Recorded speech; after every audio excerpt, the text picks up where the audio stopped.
হ্যাঁ বোন, বল কি হয়েছে? দাদা, তোকে কিছু দেখানোর আছে, তুই কিন্তু কথা বলবি না, চুপচাপ দেখবি। আচ্ছা ঠিক আছে।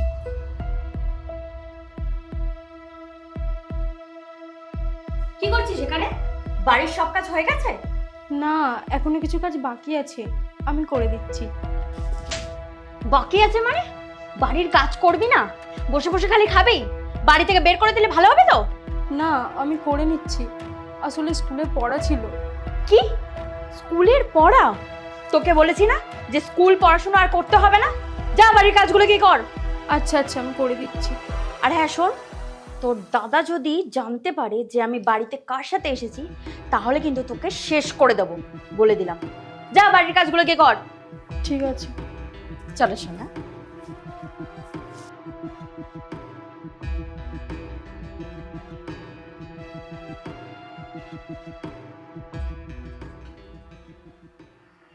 কি হয়েছে?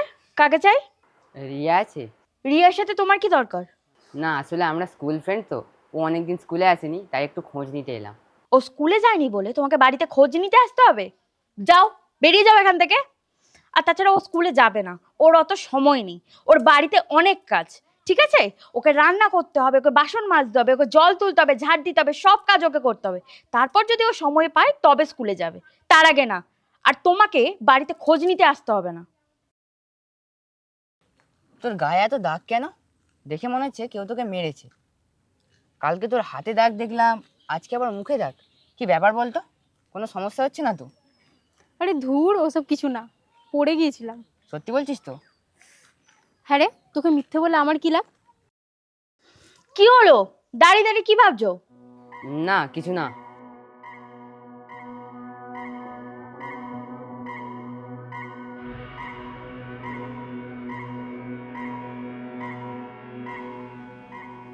কি হচ্ছেটা কি?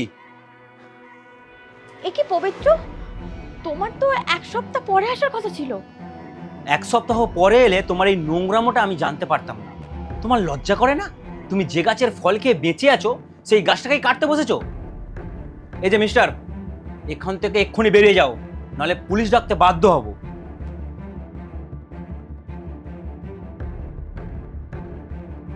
সরি পবিত্র, আমার অনেক বড় ভুল হয়ে গেছে। আমি তোমাকে বিয়ে করার সময় বলেছিলাম যে বোনের একটু খেয়াল রাখবে।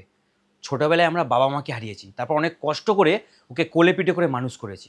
তোমাকে একটু খেয়াল রাখতে বলেছিলাম, আর তুমি তা না করে ওকে বাড়ির সব কিছু কাজ করাচ্ছ। তুমি এইভাবে ওর খেয়াল রাখবে? সরি পবিত্র, আমার খুব বড় ভুল হয়ে গেছে, আমাকে ক্ষমা করে দাও। এবার থেকে আমি রিয়ার খুব খেয়াল রাখবো, ওকে একটাও কাজ করতে দেবো না, ওকে খুব যত্ন করব। এবারের মতো ওকে ক্ষমা করে দাও, আর আমি এরকম ভুল করব না। না, এই ভুলের কখনো ক্ষমা হয় না। তুমি আমার চোখের সামনে থেকে এক্ষুনি বেরিয়ে যাও। পবিত্র, আর একটা কথা বলবে না তুমি। এক্ষুনি এখান থেকে বেরিয়ে যাও। আমি এক সপ্তাহের জন্য বাইরে কাজে গেছি, আর তার মধ্যে তুমি তোমার বয়ফ্রেন্ডকে নিয়ে চলে এসেছো। বিশ্বাসের এই মর্যাদা দিয়েছো তুমি? বেরিয়ে যাও এখান থেকে, ছেড়ে দাও। বেরিয়ে যাও এখান থেকে। থ্যাংক ইউ দাদা।